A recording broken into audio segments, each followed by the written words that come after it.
Welcome. We thought we'd have a few more people than this, but it's a beautiful day, so I understand people have money to give it up and come out for something like this, and they can be playing outside. So, for those who don't really know what all we do, that's what we're here for, to show you what we do. Not to account to anybody on anything, not to explain anything to anybody, but I want you to see what we do. Over the past, I've been on the CDC, I don't know how many years. Doug's been since the beginning. How many years ago now? Since 1995. And when did I come on? Do you even know? 5 years after that? 10 years after that? What? 7 or 8. Yeah, okay. A little while after that. And so things have changed over all these years, but we've had people come to meetings. We've had people out in the community who might say things thinking that we were spending too much money in the wrong places, or we weren't doing this, we weren't doing that. But they really didn't have a clue. They really didn't know what it was the CDC did. And the CDC is certainly more active now. Courtney has made an unimaginable, really, to us, to old guys like me, the difference by getting on social media and opening a whole new platform.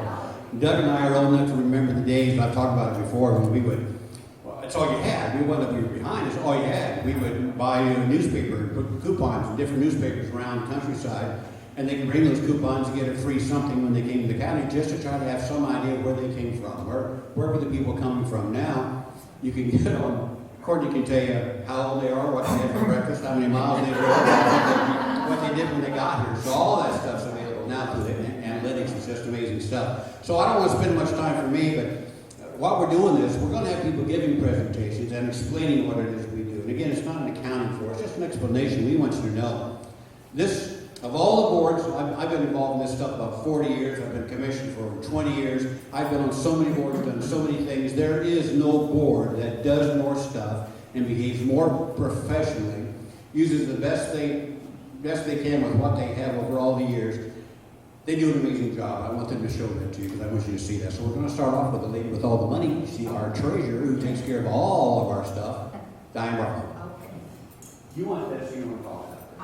I can probably be heard without. Can you hear us okay back if we don't use this? I think it's just kind of huge thing, so. Well, first of all, thank you so much for taking the interest and your time to come this evening. And the first thing we'll show you is how we keep track of the expenditures for the year. If you would like, I have printed a few of these. If you would like to see them closer, just say, raise your hand, and I'll be glad to bring them to you. And these are the actual expenditures that we had. Okay. While she's passing those out, let me explain. There's an innkeeper's tax, as you know, that's where all of our funding comes from, the innkeeper's tax. Right now, it's limited by the state to 5% is what we can get. New Senator Spencer Deary has proposed, he had someone do it for him in the House, but he was the one who came up with the idea of taking that to 8% from 5%. Doug had questioned whether there were two different ways to create a CDC in the counties. One was by special legislation, one was just by unified deal where they did a whole bunch at the same time, and that was limited by 5. I haven't asked Spencer about that, but I just have every confidence that if he is proposing this new legislation, that will supersede the old legislation, which was limited to 5. Don't know if it's going to pass or not, but it's been proposed to take it to 8. Great. You can see by looking at your spreadsheet that we have spent $263,873.13 in the year 2022. And this is a breakdown month by month of where each dollar went. If you turn your page, you will see, oh, and it's also, back on your spreadsheet, it's also organized by what we spent the most on. So you can see that. If you look at the graph, sorry, Courtney. If you look at the graph, you can see that the largest expenditure we had was covered bridge upkeep and repair. And Park Players asked for a little bit of assistance at the Ritz Theater. So that was $37,902.96. And of course, we felt that was a logical place for that money to go because that is what draws people here to the county. And so you can, it's very self-explanatory. You can see the percentages of where each dollar was spent and what the most was. the Indiana Development Destinations Destination. Development Corporation. Destination, they changed it. And so we spent almost $25,000 there. And with Indiana State Festival Association, $22,275, and about the same amount with our media management. Now, I'm not sure how aware you are of the Indiana State Festival Association guide, but I know I have personally had people, whenever people come to an event in Montezuma, I always say, how'd you find out about us? How did you get your information? And 9 times out of 10, they're gonna tell you they read it in the Indiana State Festival Association guide. So we feel that is a very important publication that we need to continue to use to guide people to our county. And then Courtney does an absolutely amazing job of doing our media management, and you're gonna see more of her work here in a little bit. And then we also pay PCI $2,000 a month for their operation fees. So that's $24,000 a year. Do you have any questions on that? Commission members, did I leave something out on that part? We good? Okay, then we need to go to the next slide. Now, I didn't bring a spreadsheet of the innkeeper's tax receipts. And of course, you know that when you pay your innkeeper's tax, that you pay that into the treasurer. And then the treasurer, in turn, gives that to the auditor, and then the auditor automatically deposits in the commission's account. Now, it has been a tremendous job in the past year to keep track of what monies have been received. But I think we finally got it figured out.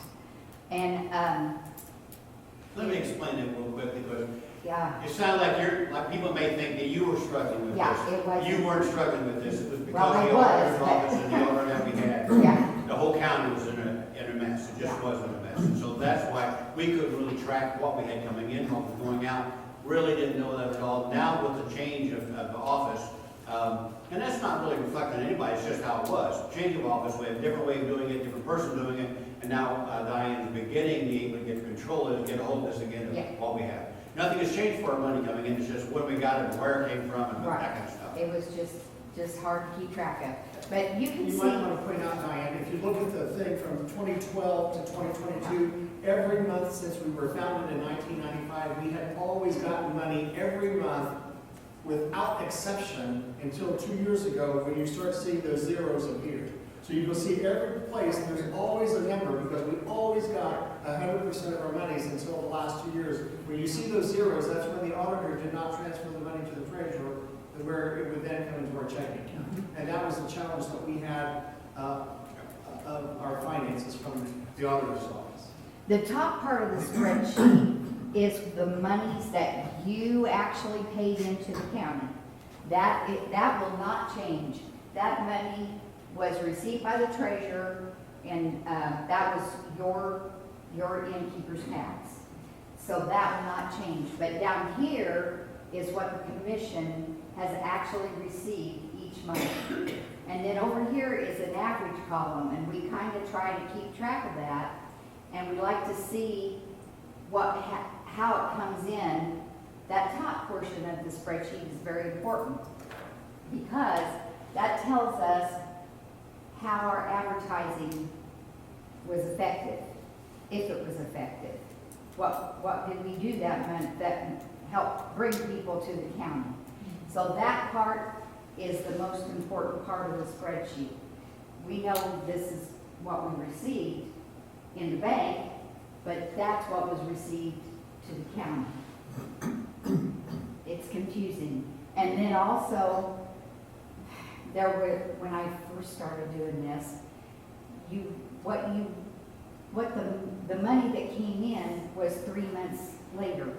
So what we received, what the county took in October wasn't received by the commission until December. So that's why it's important to keep that top portion, so we can see, how many visitors came to our inns in October during the festival? Or how many came during Maple Fair?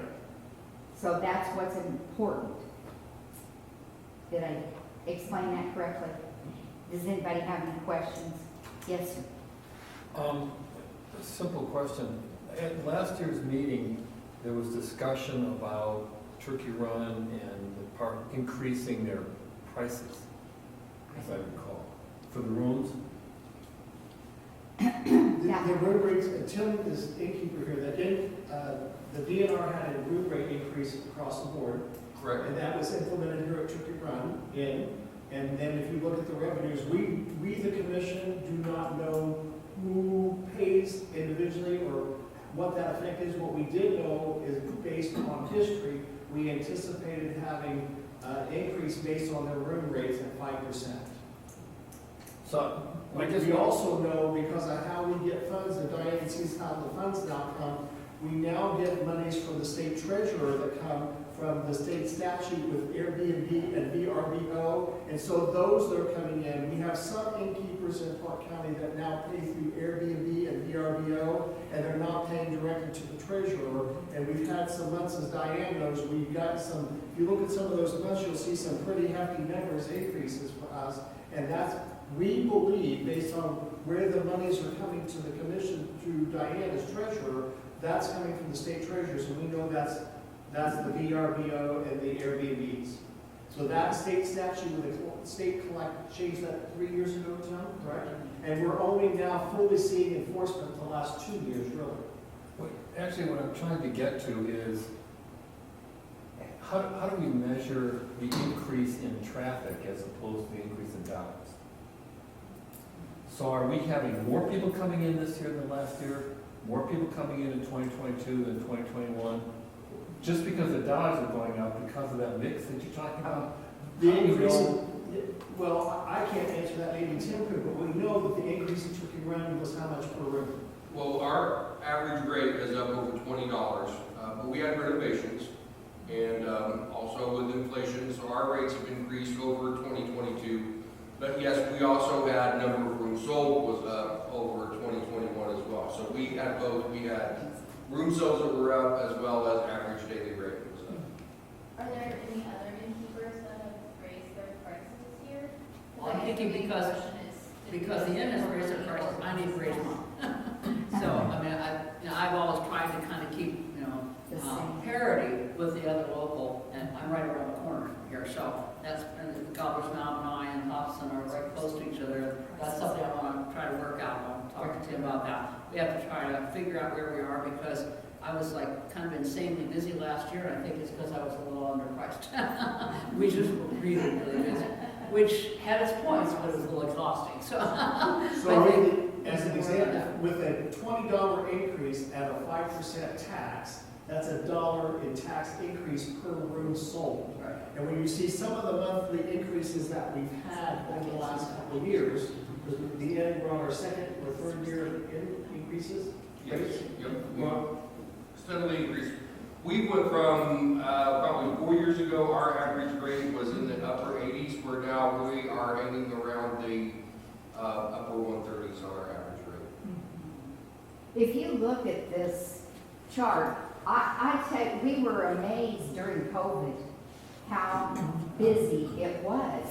And I feel like, as well as some of the commission members, the reason is because people can get outdoors.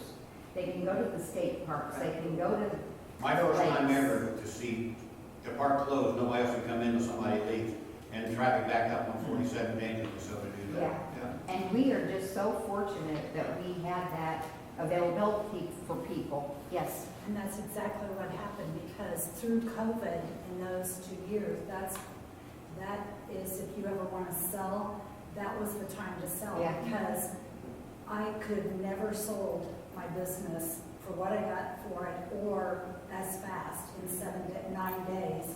I couldn't have sold it had it not been for the pandemic, because Illinois got shut down, so a lot of people so came to Indiana. we had That's a big change too. It was huge. COVID certainly was a reason for that, but we've seen the change. I know that Irene's been involved with it long enough, as I have and Doug has. There was a time back years ago, Parke County was not a destination. We were a stop on the way to someplace else. They were either going to St. Louis or they were going to Illinois or wherever they were going. And so our whole goal in those days was try to get them to stop here on the way to someplace else. Now Parke County has really become a destination place, and that's a big change too. Now, every place you see outside of Parke County is trying to stop people on the way to Parke County too. That means they're going someplace else. Right. Yeah. As an example, to look at this different, if we use $1 per room, and Tim, you have 80 rooms, so at $1 additional room times 80 rooms per night, that's $80. And if we did that times 30 days, times 80, that would be how much? $2,400. $2,400, and you'll see some of our months increase by more than that in the county. My question is, how in the world did you ever do this, Diane, for 2 years? Having zeros, With the to zeros, ever yeah. know that the money you were spending, It was a that nightmare. you, It was. Well, that's a nightmare that Yes. should be As a lottery. published. Well, we didn't spend money. No. In 21 and 20, this was going on. We kept holding it, and that's why last year when we got through the pandemic, that's why we were at $262. We have always made a commitment to either work on a bridge or some other asset that the county has that attracts tourism. That's what our job is, to attract tourism. And so we had to hold off on making any obligations because we didn't know what we had. We didn't know if we had any money left over. We just had That's to. ridiculous. Be like you, writing checks every day, but nobody's putting money in your account. You don't know what That's, you got. I It don't know how you could have budgeted through those 2 years. is. Just hope and pray. Just write a check. Write a check and hope the money never gets there. A question on the inflow, because I have about 60% of my business now is Airbnb. And I'm happy that they're doing a lot of the tax flow through for me. Still, it makes it a little harder to keep track because it's pretty complicated to keep track of who is and who isn't Airbnb, what you pay taxes on, what you don't. It's a little more, the bookkeeping end is more complicated, as well as the responses online to Airbnb customers. But is the money flowing through monthly as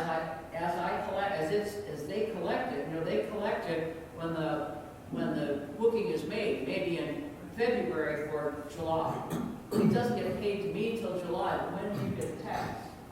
It depends. That's why we have some low amounts and bigger amounts and some. Because it says on the monthly form, how much is supposed to be coming in. Is it coming in when they stay? They don't send it in until the community does it, because it could be. Right, okay, so that, I wondered about that, but it is pretty much coming in the month it's supposed to. It's not coming when it's originally booked, but it's coming on the date of the stay, or close to that. Okay, that's They good. don't always collect. I thought maybe they were waiting 3 months and then sending it all at once, because I don't really get any, I get something at the end of the year about what was paid, and I get something with each booking, but it says what was collected, but it doesn't say when it was paid. And that And was I a big wasn't change. sure it was going through or not. That was a big legislative change. They did good because we were getting nothing. It was from this place. July. We were getting nothing. The budget, the annual budget for the commission is $165,000. That doesn't mean we'll always receive that much, but that's the budget. So the budget was 165, but last year got to spend 263. That's a good year. That was catching up from the 2 years we didn't have enough money. Yeah, I exactly. have a question. Yes. And I'm sure you've covered it before, but how much do you get, does the CDC get 100% of the innkeeper's tax that's collected? Yes. Or is there like No, going to fees to the state or anything? no, So CDC gets 100%. yes. Back to Greg's question though, I guess for future, if there were ever a way to keep track of, I would be curious, for example, Turkey Run In, if they saw an increase of people staying, not just increase of monies, but an actual statistic of how many people stayed this year versus last year. Yeah, let me clarify something. I think most of you know, but I represent Main Street, and we have a fairly narrow focus in Rockville. But obviously what the CDC does helps us a lot. And there is already concern growing among the retail people that this is not going to be a good year. They're getting concerned, and what I'm looking at is all the increase in revenue is great, except if it doesn't come along with an increase in traffic. it doesn't help the retail establishments. Are they thinking that expectation of a recession, is that what they're thinking? Nobody knows yet. Then why, I mean, I don't know what they're basing that fear They're on. basing it The on last previous 2 years, months. Okay. And in the last the 2 last months. just 2 months of what they're seeing. Understand. And I'm not raising alarm bells or not, but I just want to, I'm looking at, for us, the measure is not the revenue as much as it is the traffic. Yeah. So translating that into, feet on the street is important for the Main Street organization. Is there a report that, and I don't know, that indicates from each, for like how many states? No. That's my opinion. It's just If the innkeeper wanted to do that, they could generate that for us. If we want that information, they could tell us. We may want to ask the retailers to be among letting us know how many people they have stay. Yeah, and even if we would get 100%, but we get it 99. Get them trained anyway. Yeah. For me, I'm the smallest one in the most remote place that, nobody really has a reason to stop in Montezuma. So, for me, last year, my increase was 35%. So, Have You're you seen, increasing people in reservations. Reservations. in the last 2 months, have you seen a decrease over previous? no, actually, I've been busier this year I usually try to take it easy because I'm an accountant and tax season is not a good time to deal with cost cuts. But no, this winter and this spring, I've been busy too, so. How about you, Tim? Your reservation about normal? No, right now, we've had a great spring and winter. Actually, we had a really good winter. Spring break was really good for us. May is off a little bit for us so far. April's been a good month, like I said. June and July, is our normal bookings, but we fill up with a lot of groups for June and July, so, yeah, so far we've had a good year. So for states. Okay. Are there any other questions that you might have? All right, then that concludes my presentation. Thank Deborah you. hit it right on the head, man. We just can't thank you enough. I mean, she and I talked a lot of times in meetings during that 2-year period, like, we just didn't know where we were. It's like the husband's got the paycheck coming in and he's doing something with it, but the wife's writing checks and we don't know who's got what where, So, That's unbelievable. Right, now we're healed, now we're getting. Now we're into marketing. I've been on the CBC since it was founded in 1995. I have been privileged to serve every president but one since the CBC was enacted as chairman of the marketing committee. And basically, when we started, we went to expand on the work that Diane has done. We've only had 3 treasurers in our history. And we always, without exception of our 3 treasurers, we've always come through the State Board of Accounts with blazing great flags, and we always are fully accountable. I will remind folks, when we look at this number specifically, we can go backwards to look at the 262. We're required, the commission's required as part of it, that we're supposed to end the year with $60,000 as our agreement operating with the county council, who ultimately does our budget. That's for reserves, we have the reserve. Right, we have reserves, and that number was established because when the tax started in 1995, the commission was actually seated in 94, and we didn't start collecting taxes until June, and we collected taxes from July until December, and that magic number was 59,000, so they rolled that up to 60. Though they let us spend some money in anticipation of what was going to come the next full year, our early budget was basically $120,000. That's kind of what they thought we would be. And then we have to end the year, and then if we had a couple of years where we got below that 60,000, that meant we had to cut back the next year. And through the pandemic, when lots of counties, their revenues went down, Parke was one of a handful of the 92 counties, and only 67 of them are collecting taxes. So there's a third of the state that is not collecting keeper's tax. They don't have a commission, they don't have a convention bureau, and we were one of about less than 5 that the revenues went up both years during the pandemic. All right. Now, part of that is 2 things. We had, during the pandemic, we had the turkey run in that raised the rates, again, with the beneficiary of having a state park in our county. And then we had the legislation with the Airbnbs, with the VRBO. Everybody's now paying the tax and collecting it. There's not. That has been the thing. And through that, then, if we go back a couple of years ago, what I was really proud of with the expenditures this past year is that basically the Cover Bridge repair, we did 2 major projects. It's kind of part of marketing, that's 14%. And if you'll notice the percentages on the cover sheet, you'll see they're all very, very balanced. on what we're actually doing. And I think that's very relative to marketing when you think about what we're doing. We print the brochure, it's there, the festival guide, our state map project that we have, the projects that we do with DNR, with the recreation guides where we're on the back cover there. We're going to see some of these ads, but we have a very balanced approach, and where the new dollars we have this past 2 years, and especially last year, we were on steroids with our inception and our completion of our 3-year project to do 8 videos to highlight the county, and we have those there for everyone to be. And then we, for the first time really ever, where we went out and had new photography taken for all of our innkeepers and all of our major food places and all of our major attractions throughout the county. Correct? Not the food and attraction, not photos of the food and attractions. Not attractions, but some of the food. I think it was just the arrows, just because we were here for turkey run. Okay. So that's part of the budget process that we can go. So we'll proceed on the slides. So our marketing strategy, this is the social media.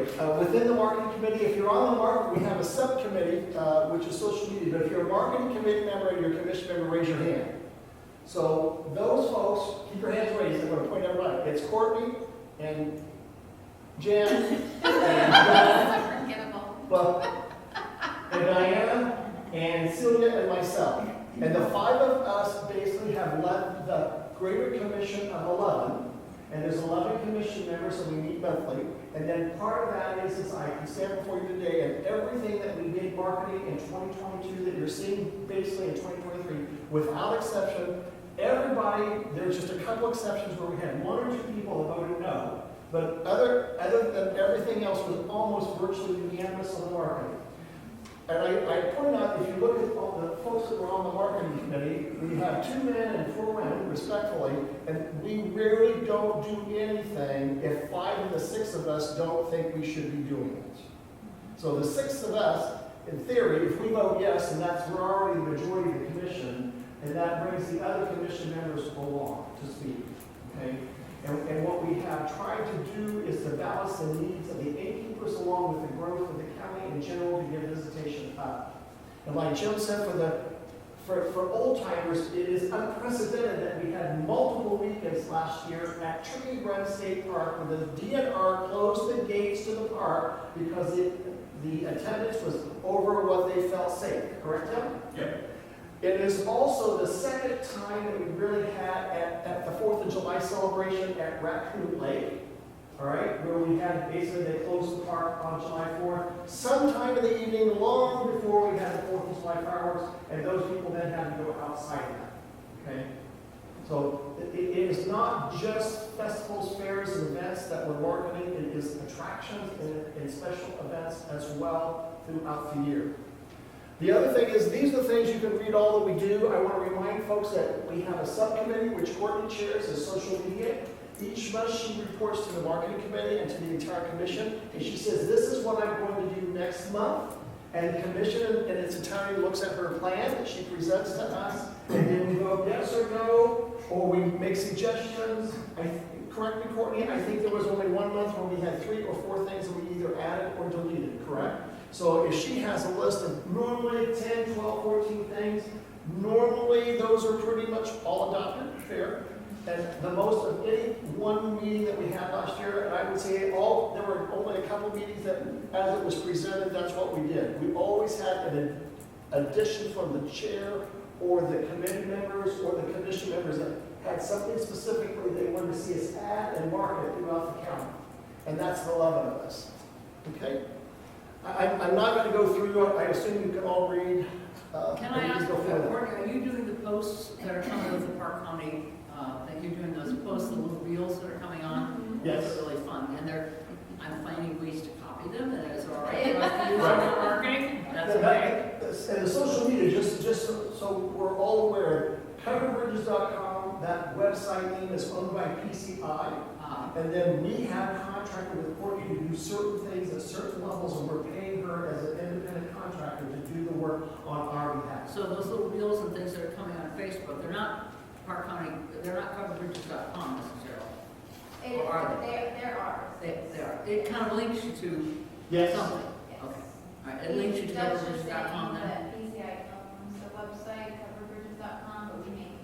Yeah, we maintain. They So own we're it, we using the maintain it. website, and it's just an Because advertising it's for the all. filter, it's where you want, there has to be a, Right. place They all for it. have to go there. Yeah, PCI has legal access to it. I think last year their representatives might have changed 2 or 3 things. It's theirs, they can do that, but they've always advised us, and Courtney usually has Saturdays. Fair. Okay. Our email marketing strategy, again, that is part of the marketing. Again, we direct Courtney, she gives us that email strategy. We do 2 or 3 of those a month. And basically, these are basically the 2 strategic emails we try to do. Ultimately, the goal is to drive more overnight stays to the county. That is a really, really, really big perspective that we've always done. And then also, when we have events that are successful, it is then to drive an overdrive to increase the average daily room rate so that you have enough demand that your innkeepers in the room can then raise your rates 5, 10, 20, 50, or in some cases, hundreds of dollars per night. That's all based on supply and demand. Do we know how many total rooms there are per night, say for the festival, Mac? We know in generic numbers, we have not had a major increase or decrease. We have about 260 rooms in the county, depends on how you choose to count those. And then with the advent of the Airbnb and the VRBO, we know, depending on the month, and depending, we have some that are only open at certain times, and then they go dark, and then they appear, and they're only open in the summer, or during the Ridge Festival, or something like that. And I think personally that we're in the couple hundred room nights, or sleeping rooms, in addition to what we have. So that means, let's say we even had 2 to 4, or we really only have accommodation for 1,000 people on a good night. On a really good night, yes. Parke County is unique in the standpoint that we have the population at Turkey Run State Park at the campground, or at Raccoon Lake at the campground. They can have 4,000 or 5,000 people sleeping on the grounds, and that's twice the attendance at the park, either here or at Raccoon Lake, that we have that will sleep in the town of Rockville, the largest community in the county. So that's what people don't understand is from that demographic. So our campers can be a bit, much bigger number. We don't have beds, but we have And we don't get any revenues from that. Don't we get some of that revenues from the gate and the? No, and we the get campers? nothing. The commission gets nothing. We only get the 5% innkeeper's So it tax. doesn't come off the campers, No, just an actual innkeeper? no. The exception to the rule is in Parke County is we have the folks at Sugar Valley come in with a canoe camp where they have camping, and their zoning said they charge camping. There at the Narrows was a condition of their rezoning. That is the exception to the overnight stays in Parke County. That is the only campground that was required to pay tax as part of their rezoning when they went from what they worked and they got rezoned, and that was a condition of those. Because they're technically at that location, a canoe camp where they are to be camping and overnighting, and then the next day or the day before, they actually did the canoe route itself. Okay, that is exception. Yeah, I want to make sure, because you probably didn't need it, but you said it twice, but we get nothing off the gate fees. There's no gate fee money for CBC, only for the actual charge for the room. I was thinking of the camping, camping of the campground. No gate fees, all we get is for that head on bed that night. Because the campers have to book through the same system that they do for the inn, right? And that doesn't mean the campers won't be there at some point. That legislation may be pending yet to go there, so. What about cabins? Yeah. Cabins can- Yes, that is cabins. That would be overnight accommodation. Cabins are like hotel. So cabin would be an Yes. issue. Yes. Cabins are in. Yes, or we have no motorhomes, campers, like in Simpson County, they have Holiday World that owns a campground, you go rent the camper, they collect tax. Or if you're in Monroe County or Du Bois County, or you're down in Orange County, they have pontoon boats or houseboats, those pay tax too. So do we have any of those? None of We those, don't have any here in Parke County? not that we're aware of. Oh. Monsoon can go to Riverboat and do that, I think. I know, Okay, the print, our print publications that we have strategically. This is the state travel guide. This is our second year with the back cover, which is one of the variations. We either use the Bridgeton-Dale cover bridge and dam as our primary picture in an ad, or the other primary picture that we have been using here more recently is the ladder trail here at Turkey Run State Park Inn, which is on the back cover of the DNR Red Guide. We have strategically, since 1995, if we have chose to be in a publication, we have tried to be on the back cover or one of the trading positions in that versus to take about the same dollars and buy a 2-page spread. Now, there are some exceptions to that, but if you look at basically the Visit Indiana is an online event, the travel guide on the back cover, the Travel Indiana, which is a quarterly publication. We did one issue last year with 3 pages. Most of those are just a 1-page or a 2-page spread with the travel in. The Discover Central Illinois is the state of Illinois publication for East Central Illinois that we have been a member of that since about 1998. The folks at Tuscola, basically it's Tuscola, Danville, not part of Springfield, but east of there, and they adopted Parke County 2 years ago, meaning the most recent issue for 2022. We actually got Parke County, the county is fully identified on 36 in Indiana, and we're now on the cover of the publication as one of the other cities that lists Parke County. The state of Illinois allowed that because the partners over in East Central Illinois, you have to understand at certain times of the year, especially during the Cover Bridge Festival, we fill more rooms in Illinois than the Illinois hotels can fill themselves in their own counties because of overflow. Okay? And so that's how we are in the state of Illinois publication. We're the only county in Indiana that has that are in any official travel publications in Illinois, and that's because of the number of heads and beds that we put in Illinois during the 10 days of the Cover Bridge. We have in the Indiana Festival Guide, which I have provided, this was the 50th year of the association. We have 2 founding members in Parke County of the association, the Parke County Maple Fair and the Parke County Cover Bridge Festival. And we celebrated with the association with ISFA 1, which was parked outside the early seating out front. And it also was the top tourist award for the state for the most innovative initiative to promote tourism in Indiana. Again, earlier today, John drove in a couple of parades. He went to Rosedale and made some appearances when I couldn't go. But tonight, as I was here, and John and I were talking about this, I get a text from someone in Kansas, that was in Kansas, that texted me, though, let me know that ISFA 1 was at the Turkey Run-In. He didn't know I was here, but I got that text today. And that's basically by going to 102. Obviously, we were very privileged. We were accepted at the 500 Festival Parade last year. During our 50th year, the 500 Festival was what we call our true founding member, along with the Cover Bridge Festival, Maple Fair, and the others that are on the front of ISFA 1. And we were re-invited back to the 500 Festival Parade this year, basically because the vehicle, when it's in parade, it has the sound system, the light system, and the bubbles. And it was one of the top 20 parade entries last year at the 500 Festival. So they told us we got to go in last year because we break a lot of the 500 Festival parade rules because they allow no corporate logos. Well, go look at the vehicle. They might have the logos of the vehicle, but it's a very entertaining. You saw it at the Parke Fair. It was the homecoming parade. Again, the only time we appeared last year at a non-festival fair or an event was at the homecoming parade. And then that day, as Jim knows, we played the school song, and we were the finale of the parade for homecoming. And we also went to Rosedale. John drove it at Rosedale. We were at Bridgeton for Civil War Days, and Bridgeton at Milling Days. We went to Montezuma one day during the Cover Bridge Festival, and then we were on the square for the Cover Bridge Festival as well. Okay, the next thing over here is... I'm sorry? The Halloween. Oh, yes, the Halloween. Yes, we were at Halloween too. Thank you. The DNR Rent Guide, again, reinforcing with Raccoon Lake, Shades, and Turkey Run State Park. We feel it's very, very important to be the preeminent, and the DNR publications were on the back cover there as well. We're in the Indiana Foodways Alliance, which is basically a membership. We pay for the membership of the 13 small mom-and-pop, non-chain food and beverage places here in the county.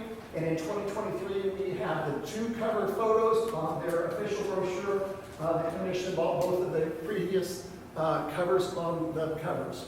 Also, we have 2 travel sponsorships, which are the Tenderloin Trail is one, and the other one is the Barbecue Trail. Again, we feature, as you know, most of our strong mom and pop restaurants that we have in the county are famous for raw barbecue and tenderloins, and that's why we sponsor those trails, and that way they get highlighted. Probably the one that you don't think of that's the most successful, that gets the unbelievable publication, as Diane knows, is our ice cream stand at Montezuma. They have, if you go there and you make a purchase, you'll see there, Indiana Foodway Alliance is there, and you scan that, and they did a promotion last year. She bought enough special lunch for the special thing, it sold out in 2 weekends, and it was less than 20 days, but she thought we'd go for a 90-day promotion there in Montezuma. And that special was how many dollars in the jar?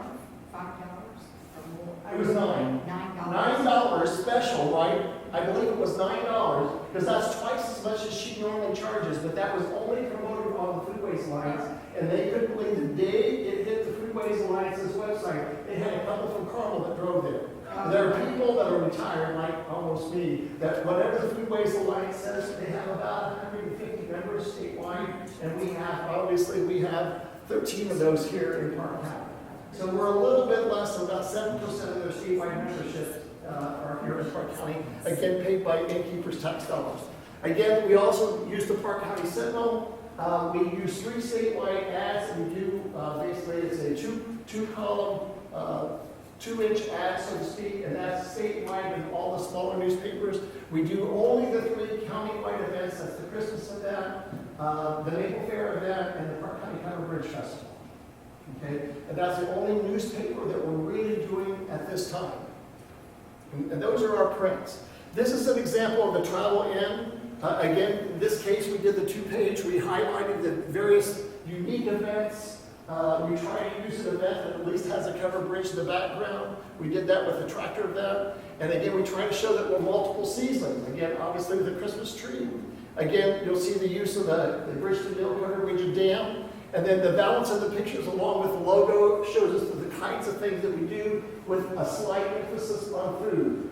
We know that people come here because our food is comparatively less expensive than a lot of other areas. And so for those who travel on a budget, we are a very good destination.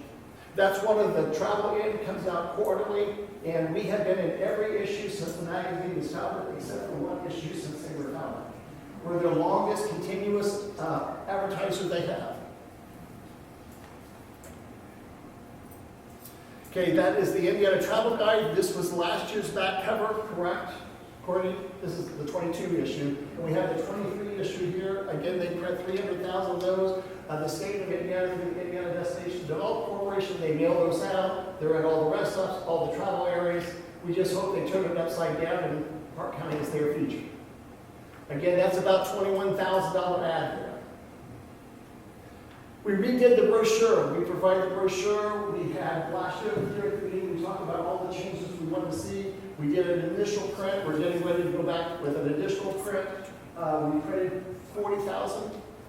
And then we'll go back and get a reprint on this. Again, you can see the dollars that we spent on that. Again, we also have we expanded last year and then are expanding again in 23, the distribution with Tourist Information Services. That basically, we're on Metro, Indy, I-70, IUDC. We do coverbridges.com. Our request partnership is with Putnam County, one of the very few partnerships. We share the brochure with them, so it's a Covered Bridges of Parke and Putnam. Each of us gets labels. We send our labels out a lot quicker through PCI than we know Putnam County gets them. We share the mailing list. And that's been a great thing for us to reduce our costs on that same thing because they're paying for half the bill. Our biggest locations where we pass out brochures in the county are PCI, the Bridge to Mill, the Fountain Trust Company, the Turkey Run Inn, and the Rockville IGA.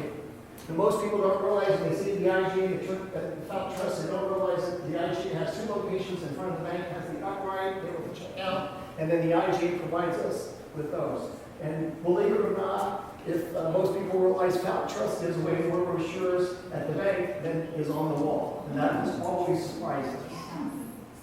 We also know that we have done that at Fountain Trust from the standpoint it's good for business for all of us, but we also know that all the innkeepers and attractions, if they need a handful, they know they can go to Fountain Trust and get a handful, and it's a pretty good deal. Between PCI and myself and a few other commission members, we are also anybody that wants brochures, they tell us and we'll deliver them.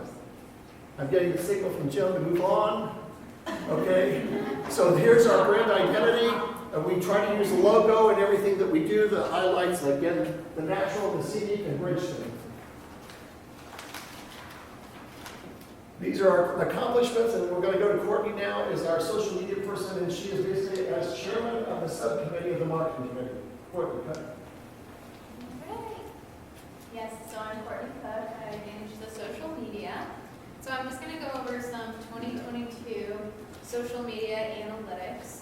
And obviously these are from the end of 2022, so these numbers are even higher now. At the end of 2022, we were at 66,000 Facebook page likes, and that was an increase from the last year of over 16,000. You can see our page reach and our page visits were up significantly. So our page reach was up by 4 million, and our page visits were up over 167,000. See, to compare that to newspaper ads about 30 years ago, I mean, the numbers are just stunning, just stunning. This is a fun one because if you combine all of our Covered Bridge Festival posts on Facebook, we reached 6.1 million combined from all of the posts. So, I mean, you all know from our monthly analytics meetings, people absolutely love anything Bridge Festival related. So all these posts always perform well. And when you add them all up, it's a pretty astronomical amount of people we reach. This last year, we also added a new Facebook group. We felt that the need for this was for people to be able to communicate with other people about Covered Bridge Festival in an open space, whether that be, hey, I'm looking for a room for Bridge Festival, or hey, do you know where this vendor is at? I bought something from them in 2021 and I can't find them now. So it's just a space where people can communicate specifically about Covered Bridge Festival things. And we've also found that it's a really good place for innkeepers to say, hey, I just had availability on this date, message me if you're interested. So it's really kind of a self-promotion place. Retailers post as well. And retailers, yes. Yeah. So again, it's just a really good communication platform, and we have over 19,000 members now. I wasn't able to look up the exact number at the end of 2022, but so right now we have over 19,000 members, which is insane that 19,000 people want to talk about Bridge Festival. I'm not sure I belong to that, so who do I tap in if I want to So join? you're just gonna search the official Parke County Covered Bridge Festival. Under official? Yep, Yep, official. official. And then it should be under groups. And you'll want to Official join. Parke County.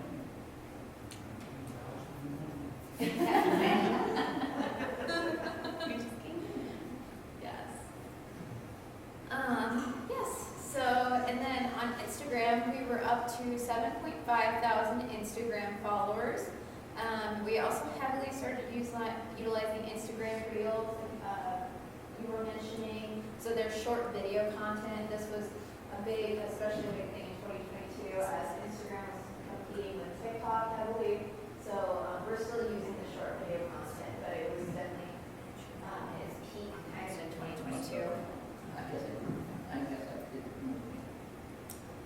Our profile visits were up by 11,800, and our reach was up by 177,000. Our TikTok followers were up to 2,500, and we added the platform in early 2022, so we were really excited to see that a lot of our content was doing really well on that platform. And I will say it is a very hard platform to do well on, so I was pleased with our numbers on this. And I think it's important for us to continue to utilize this platform and just other social platforms as they come about, because we are reaching a younger audience, and as these younger generations are growing families, we want them to start creating traditions, coming to Turkey Run, or visiting our county.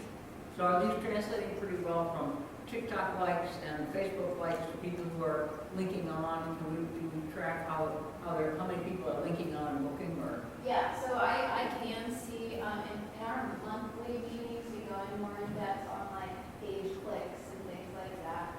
But yes, we are able to see analytics on. That's their translating, I clicks. would imagine, because it makes it accessible, makes it quick and easy. Great. And then, as I mentioned earlier, we did a video series. We kept with our video series this last year. So our 3 videos that we completed in 2022 was Downtown Rockville, the Ritz Theater, and the Parke County Courthouse. And I will play these for you. And just a note, we do need to update this Greater Rockville one, and we we foresaw that was going to be a regular thing. We probably annually have to reach back out to the yard for an update. For example, wheelhouse fence is still in this video, so we are aware that this is something, you know, we're gonna have to continue to update because businesses are going to come and go.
In 1912, a group of local businessmen decided to build a new Rockville Opera House, intending to provide a venue for performing arts and vaudeville, as well as serving as a local community meeting house. The first motion picture projection system was installed in 1925. Since that time, the building has gone through several alteration and renovation projects, including the addition of an outside lighted marquee. In an effort to save the theater and protect its future, the local Chamber of Commerce purchased the Ritz in 1969. A local community theater group, Parke Players, was formed in the early 1970s and began performing live theater there as well. To preserve their home, the group purchased the theater from the Chamber in 1998. That ownership continues today. Today, the Ritz is a full-time, standalone movie theater with top-of-the-line digital projection equipment and sound system, and Parke Players continues to present their live theater productions. Famous for the old-time theater ambiance and her famous popcorn from the 1930s popcorn popper, the theater continues to serve the community well. Loved and supported by her community, the Ritz is indeed a treasure to be experienced and preserved.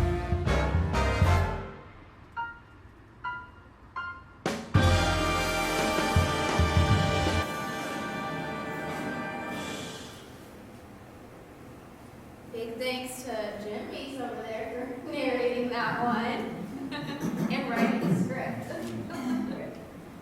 Okay, and then our last one is the Parke County Courthouse.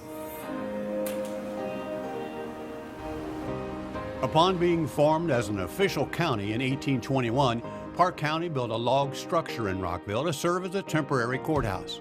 That structure was replaced by a new two-story courthouse, which was begun in 1829 and opened for business in 1832. That building served the taxpayers of the county until 1879, when the decision was made to build the building we see today. Work was begun after much debate, the old courthouse was torn down, and construction was begun. It was completed and dedicated on February 22, 1882, and has been in continuous operation for the people of Parke County for these past 140 years. The beautiful interior woodwork is walnut and crafted from local trees. The first floor houses the government offices, and the magnificent dual winding staircase leads to the courtroom and clerk's office. The foundation was originally planned to be brick but was changed to the local Mansfield sandstone. Bedford limestone makes up the bulk of the building's 2 stories, and the bell tower and dome are constructed of cast iron and steel. The clock and bell system was purchased in New York and built specifically for our courthouse.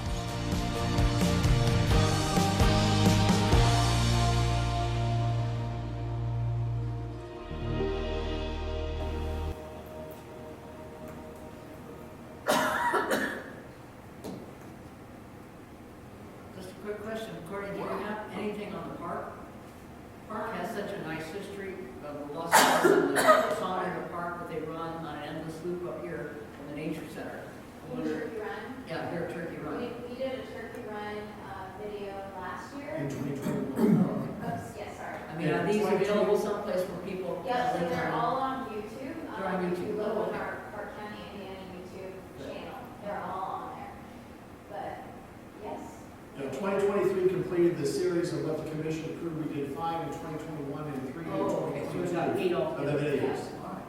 But if anybody has ever has suggestions on what we should do next, we can Raccoon Lake, Turkey Run, I can't remember all of them, but yeah, any of those suggestions. The Cover Bridge Festival as Yes, well. yes. How about a tour of the bridges? Yeah, that'd be a great one. They're beautiful too. Yep. Yeah, they were all over the website, all 8, correct? Yep. They're on the Website, PCI yeah. website or? TheCoveredBridges.com website, and they're on our YouTube channel, which is Parke County, Indiana.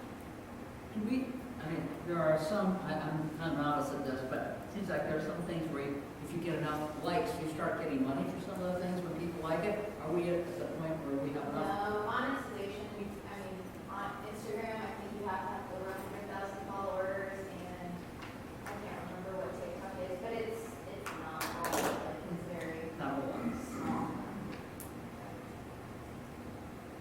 Okay, and then as Doug mentioned earlier, we did a big photo series, which was really exciting, and if you want to pick up your maps, you can see the photos in use on here too, so they're all listed on the map.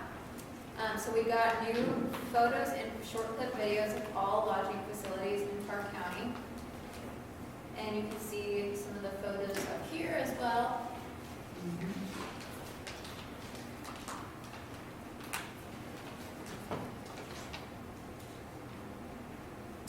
and we had galleries that we had shared with all of the lodging owners. We also got new photos of 8 festival locations. So we got new photos of Rockville, Belmore, Billy Creek Village, Bloomingdale, Mecca, Montezuma, Rosedale, and Tangier. And we have a huge bank of photos from Mansfield and Bridgeton, so that was the reason that we chose to do these 8 this year. If there's a need in the future, I'm sure that would be discussed, but right now we have Mansfield and Bridgeton photos as well. Yes, and that's it. So I guess for just any social media wise, the more photos everybody shares with us, the better. And tagging us in any social media posts on Instagram, Facebook, anything like that. Just the hashtag Parke County, Indiana. Yep. That's so that you Yep. can, that's,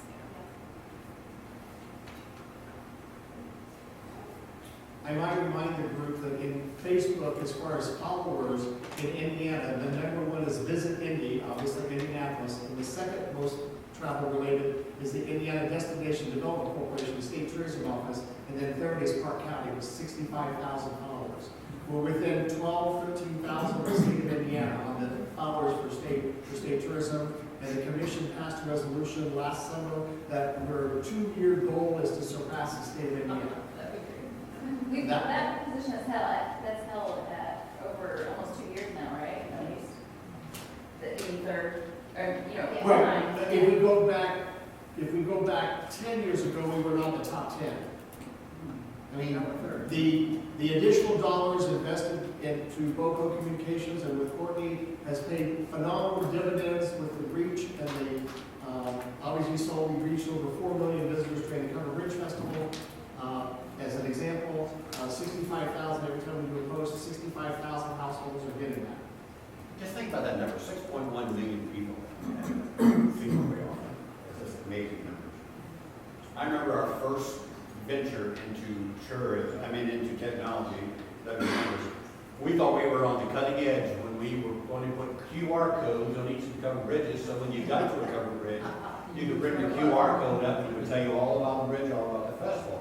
We just had one problem with that plan, and that was no Wi-Fi. No phone service. Couldn't get out. So great idea, but sure didn't work. So we had to press it. Anything else? Yep. I have a whole, first of all, that video of Rockville is wonderful. It's I the mean, best. it shows that we have something here besides hiking and camping and canoeing and bridges. So it really was, it's really great. What I'm still struggling with is, if we're reaching this many people, and if the number of people coming in and staying here in the parks is going up, and our retail businesses aren't, then that's one problem. But is that all retail businesses? Do you have all I don't businesses know. there? Because it's not mine. Okay, I don't know. I mean, well, yours is I'm just relatively saying, new, like, you're, so, yeah. so it's more the established ones I'm seeing that. Yeah, I'm not saying, I'm just, like, I'm also very active on social media. Yeah. Right. That makes a I mean, I'm not saying, Well, I mean, there could be so many that makes a different difference. things that play into that. Yeah, what I I'm- know exactly, and I then didn't know crap what I was doing, but I'll tell you, doing it made my business, Yeah. because not doing it, you can tell. What I'm kind of getting a sense is that our retail businesses aren't participating enough in what you're doing to I'm help them happy out. to come maybe. That's And I kind of swear, what like, I'm hearing. tonight would have been a And great good time platform for them to here. be able to come here and ask, and Courtney could share, like, how to Yes. share, because there are some that I will share, and I use those to my advantage, and because, I mean, if you tag, I mean, there's so many things that you can do And to. just so you know, I invited Main Street, and I invited Chamber of Commerce. We got next meeting, we have a presentation by some people who have created this app that would, you're gonna be amazed at things it can do. It's not just a directory of all the businesses in the county. It's not just a community calendar, there's so much more than that. I can't really describe, Courtney will, I know Courtney's gonna love to it, and that's something that we link onto our site, we have access to that.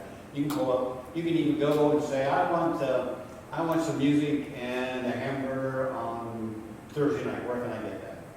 It'll bring it up to you where you can go, what you can do, it's got all these things. What's going on in Montezuma anytime.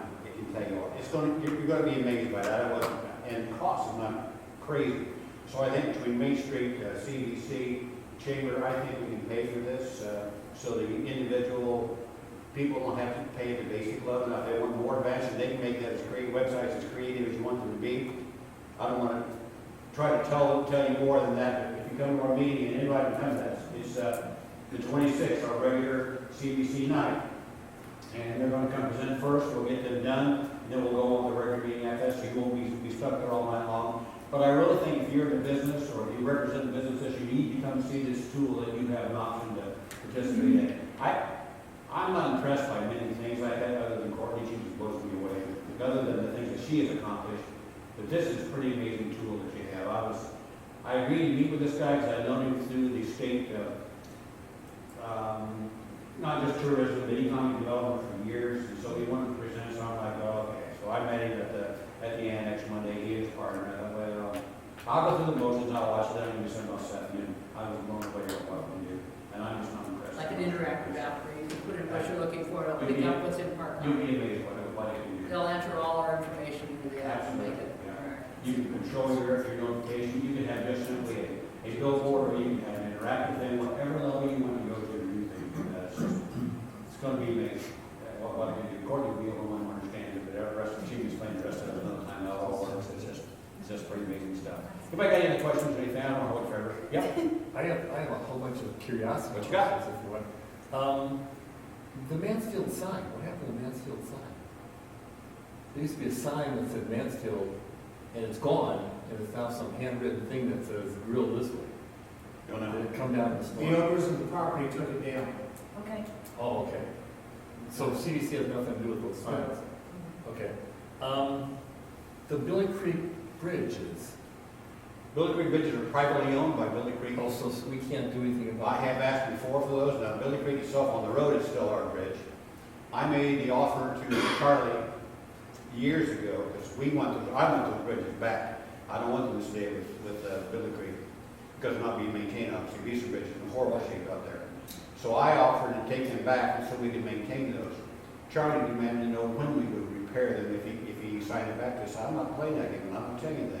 If you want the bridges taken care of like we all do, just give them back to the county. Why the commissioner gave those years ago, I can't answer for you. But that was not a good choice. In those days, I remember better than PCI and Billy Creek were one for a while, and then Billy Creek broke away from PCI, and the bridges ended up in the control of Billy Creek Board and out of our control. The promise was made that they would be maintained. They have not been. Only thing I ask of Billy Creek is if they give them to us, that we have an agreement for perpetuity, they can stay there forever. But we will take care of them like we take care of all our covered bridges. Well, as you, breaks my heart to see those things fall apart. Well, what's scary is if we lose them. Because Absolutely. people don't understand, Absolutely. we can't lose 2 bridges. Absolutely. We can't. And That should be Will like, owners be more willing? they're not new owners, they're leasing, long-term leasing, as I understand it anyway, from Billy Creek, that it's not been sold yet. That's more of a complicated thing because it is a not-for-profit now, it's a 501c3. They can sell, but the people on the board can't keep the money to do that. They have to distribute to some similar 501c3 that does similar activities. They have not ever tried to work that out. That's been a struggle for a long time. And that was taken over.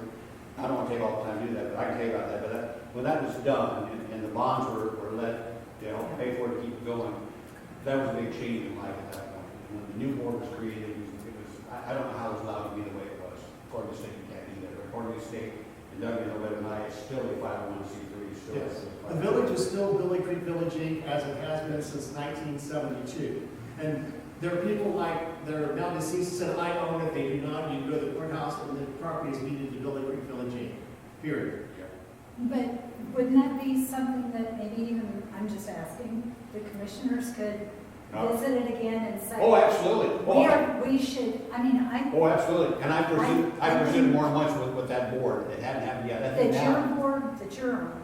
Yeah. Our board has pursued that in the past, but it's privately owned. It's a private corporation that owns those bridges. They don't have to give anything to us if they don't want to. So that's why they wanted us to come and maintain them, and that really put me in a tough spot. As much as I love the bridge, but I can't spend tax dollars on a private property bridge. I can't do that. It'd be like me coming and fixing your house up for you with county tax dollars. Can't do that. So all I asked was you just give the property back and leave it where it is, use it just like you do, give us perpetuity there, we will take over maintenance on What that. can we do as citizens to? Talk to them. Talk to them, or could we do a, You can do whatever, petition, you do whatever you want with that. I support all of that. I just want you to know the county is absolutely prepared to I take have those no back. problem. We would absolutely take those back if they were offered. Oh, I mean, I think it's more crucial than Oh, I everyone agree. makes. I don't think anyone knows how. It's getting more confusing though. It now, is. because it's now leased to a private It individual. is leased, yeah, that's just a lease, yeah. And I don't know what that means. The Billy Creek Village Inc. still owns it. Yes. Right. All it was, all it take, That board can do like Jim said, Yes. that board can pass a resolution and then go through the legal process to deed those It's done. structures to the county. yes, done. Because the CDC has not spent a dollar since we were formed in 1995 on those two And bridges. there's not a reason in the world not to do that. You can still keep it, you still have it, You'd be you still glad. use it, walk people through them. It's not gonna change a thing other than we can now maintain them. I can't And maintain and them. they're landlocked, so you have to have Yeah, permission or access. That's all we would need. Yep, Okay. easy, easy stuff. What else? Three little things. Yeah. Jim, before we adjourn, I want to remind everyone in this room that we are the Parke County Cover Bridge Festival that was started back in the 1957 by PCI. And it offends me as marketing chairman when folks in this room and in the county refer to us as the Covered Bridge Festival, because if you type in Covered Bridge Festival, there's 6 other Covered Bridge Festivals in Indiana. So you're not supporting the Parke County Covered Bridge Festival. You're not supporting Parke County when you refer to what we have in October as the Covered Bridge Festival. Because if you type in the Covered Bridge Festival, it'll take you to one of many others that not the Parke County Covered Bridge Festival. Well, I have maybe a we question should or comment along those lines. Has there been any progress made toward not allowing Mansfield to call it the Mansfield Covered Bridge Yes, Festival? yes, we've gone that road many times, yeah. And Mr. Payne has told me many times you can't do that, so that is not an unseen thing, so we're well aware of that, but yeah. Quick, Go ahead. Was the festival attendance up or down last year, do you know? No way to take the numbers, I can tell for our business, we saw as many people as we ever did, if not more, so. More than ever. I think more people than ever. It was bigger. We never do that. Park County Museum, who owns or runs it? Who is the guy who owns Parke County Museum? Is it privately owned? It's privately owned. In probably, And- 15 years, I have and- never been in there because they can't get in. Privately owned and will not sell it.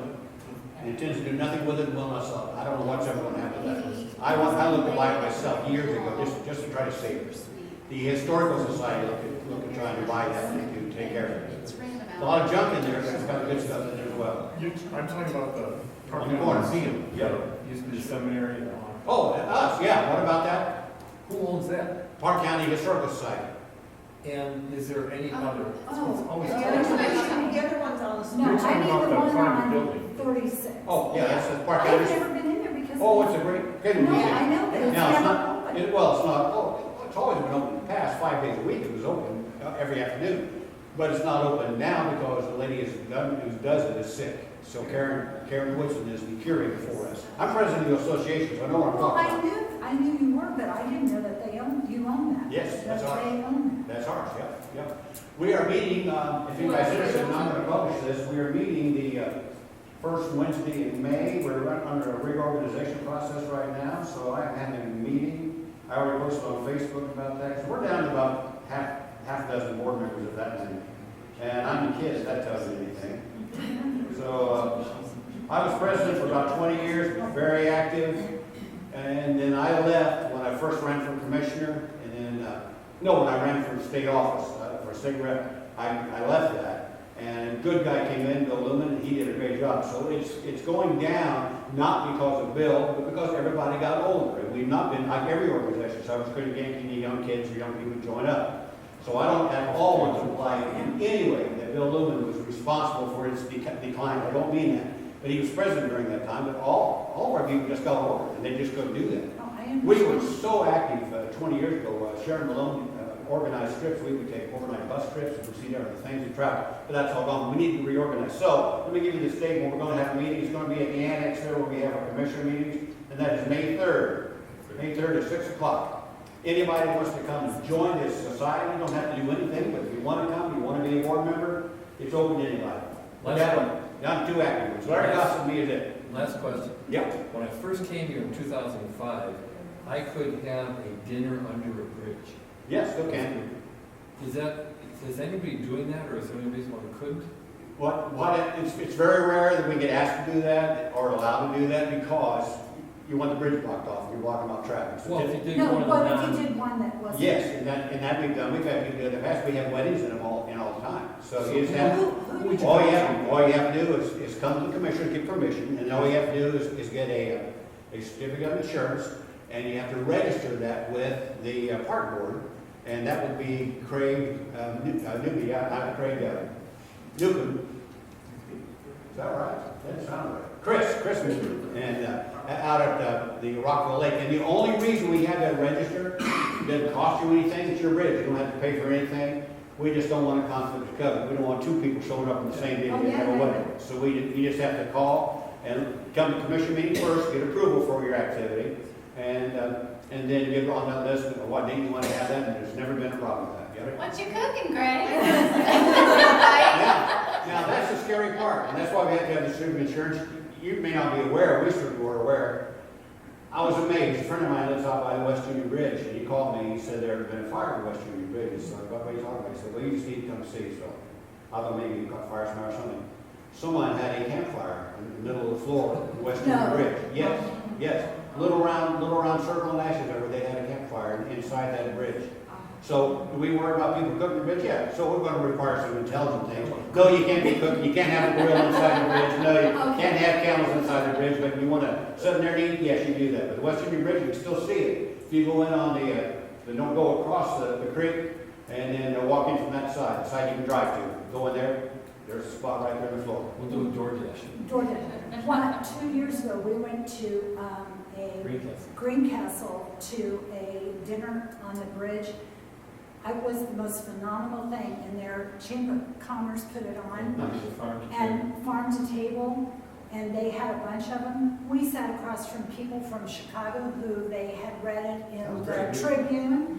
It had been in the Tribune. It was phenomenal. The evening was magical. That's how cool it was. And that was by the Chamber of Commerce. When I was younger, I wanted to do this during Maple Fair, but the PC guy already had pancake breakfast, so I didn't compete with that. But my dream as a young guy, when I was first doing the sheriff camp, was to be able to have a breakfast with all Parke County. There's Parke County eggs, we got the mill down to make the pancake stuff, maple syrup, bacon, everything could have been Parke County, and could have had FFA. That's what Putnam did. Could have had FFA group serving that and all that kind of thing. But you already got a pancake breakfast going on, so you don't want to compete with that. No. But, yeah. Can we do just a quick, who everyone is, just to, in case there's somebody that somebody doesn't know and if they're to allow. We'll just start around table here. I'm Valerie Barnett. I'm just here tonight as a citizen of Parke County. It was a PCI before, but now I'm still active enthusiast. Right here. Celia Case, I'm from Bridgeton. We have the 1878 house in Case Local. Diana Bartlow from Montezuma, and I was on the town council for 16 years and decided not to run, and no one ran in my place. And so Paul took my place, and he stepped down as president of the park board, and now I'm president. And I've been a member of the CBC, I think, since 2010, I think. And She really had no clue when she was asked about the treasurer position. She had no clue what she was going into. She has done an amazing job. I got Shanghai. Thank you. And I'm not saying sorry. But it's been an amazing journey, and I've learned a lot, and on all different levels, I've learned a lot. So thank you.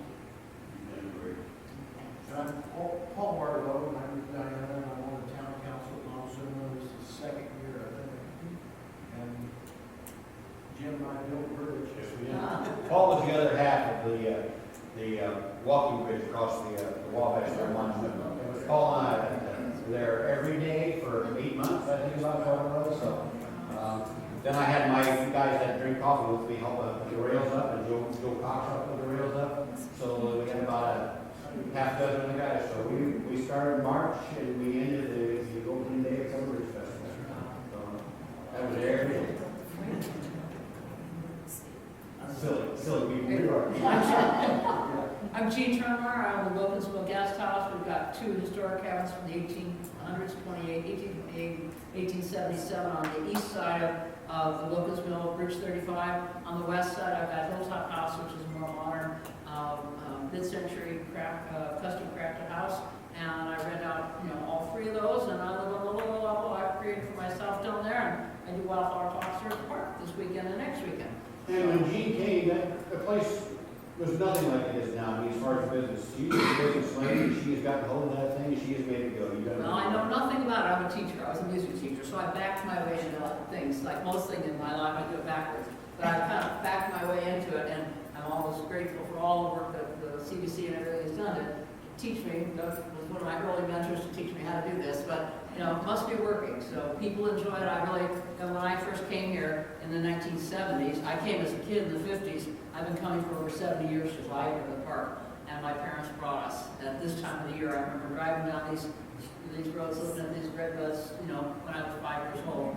So it's been terrific to keep coming and to own this property. My husband was a student in college, and one of his professors inherited this Wilkinsville place, and then he and the professor restored it, took it back to the 1800s.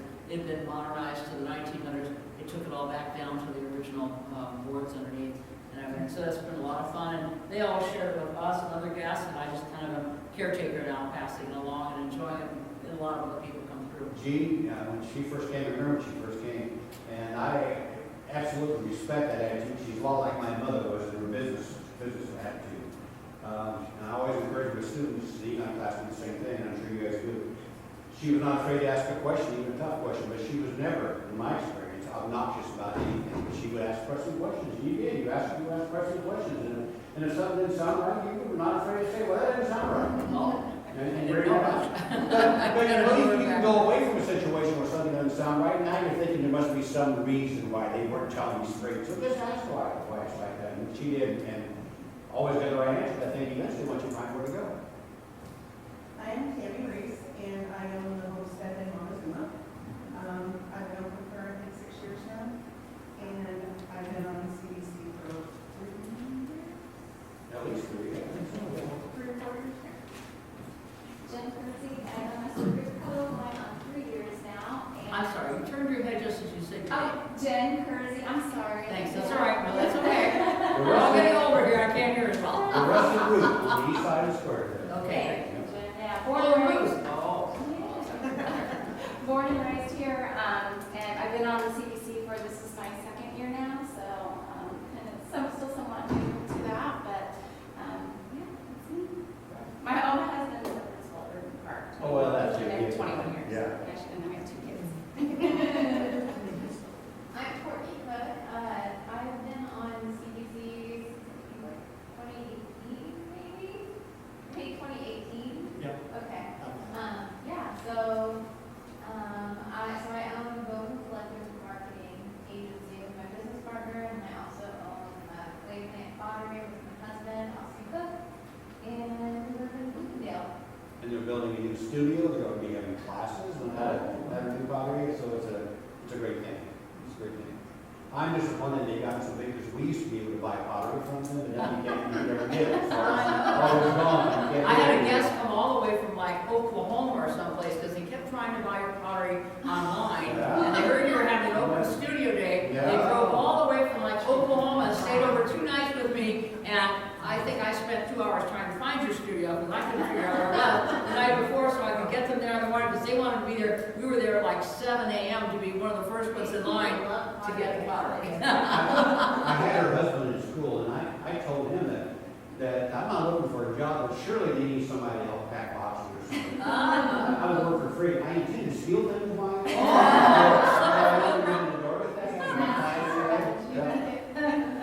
Go ahead, guys. Go ahead. I'm Deborah Olson. I've been here for 15 years. I bought a jail that the PCI had before they moved out to the new building that they're in. And I bought it in 20 minutes, had no idea, never even went inside of it, and bought it from a dear lady who ran PCI by the name of Kathy Harper. She was Miss Parke County. She was just absolutely She was good. the neatest woman and really helped me. And I've served on the town board for the town of Rockville, CVC. Redevelopment. Yes, redevelopment, and, let me see, CVC, and, I'm on PCI again. I was on it years ago, back on it, so I served. But sold 2 years ago, like I said, when the pandemic hit, and just really volunteering time now. Still own the apartments on the corner of 201 where the art office where artisans are, so supporting that business as far as a place to have it. And I guess I just kind of fell in love with PCI and the people that are here, and I tell everyone that they're the most volunteering people absolutely at any place I've ever lived, and dear, dear people. So I call this home, and I'm very happy that we got it on and live here. We're glad you're here. Well, I'm blessed to be here. How about that now? And then I got a boyfriend. Okay. Greg Galuska, I am a Chicago transplant, but I was trying to do the numbers, and I've been coming down here for 65 years. My parents That's brought me. my brothers and I down here when we were little kids. 30 years later, I brought my son down here when he was 3, and then finally I decided to retire. I was looking for a lake house, and I decided to come down here. So I bought down here in 2005 and finally moved down here permanently in 2018 when I sold my house in Chicago. So I'm president of our Main Street organization in Rockville, and hopefully, if things go right, you might see us on TV because we have been contacted by American Pickers. Good. And we're sending them pictures. We're trying to decide if we want to sell anything. Incredible collection. That's why I was interested in Parke County Museum. I thought maybe I could move my stuff over there. Sure. So I'm glad to be here. And we're just volunteering. I'm trying to learn how to deal with a That's what we volunteer organization. That's what we all do. Yeah. We all. That's This the is a room full of problem. volunteers. That's what people do. That's what we do. But I mean, we don't really own a business. I understand. I understand. It's, We're glad you're here. it's our turn. Go ahead, ma'am. I am Abigail Lapp. I am the manager of the Parke County Farmers Market and secretary of PCI now. And we have a house homestead of Blue now. She and her husband might be served now, so they're investigating fair. We have lots of great stuff. I'm a regular egg buyer. Yeah. Irene. Irene Worth, and I'm now on the board at PCI. I have been affiliated with PCI over many years in several different capacities, but not on a continual basis. And it's the first time I've been on the board. My mother and dad both have been on the board, and we're both trustees, treasurers of Parke County Incorporated. We're glad you're here. Thanks for coming. A lot of history there. Yep. Mr. Thurman. I'm Tim Thurman. I work here at Turkey Run. I've been here about 9 years. I've been on the CBC board, I don't remember how many years. I was on the board previously, and I had to leave for a while, but anyway, welcome out to Turkey Run. Happy to have you all here tonight, and thanks for coming. Thanks for having us. Good food, thanks. Thank you. I'm John, I'm a lifelong resident. Me and my boys own Rockville Huntington Jewelry. I'm a past member, or board member of Parke County Incorporated and Parke County Incorporated, or the Chamber.